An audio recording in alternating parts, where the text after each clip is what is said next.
has issued a flash flood warning for central Wilkes County in northwestern North Carolina until 6:15 p.m. Eastern Daylight Time.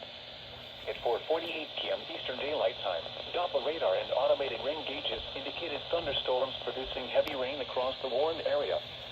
Between 3 and 4 inches of rain have fallen. Additional rainfall amounts of 1 to 2 inches are possible in the warned area. Flash flooding is ongoing or expected to begin shortly. Hazard: flash flooding caused by thunderstorms. Source: radar and automated gauges.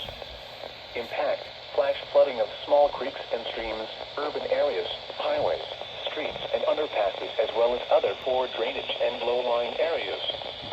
Some locations that will experience flash flooding include North Wilkesboro, Wilbar, Millers Creek, Buck, Cricket, Fair Plains.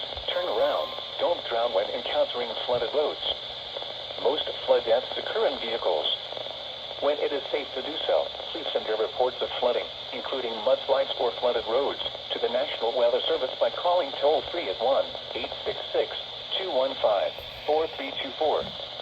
Reports and pictures can also be shared on the National Weather Service Blacksburg Facebook page and on Twitter.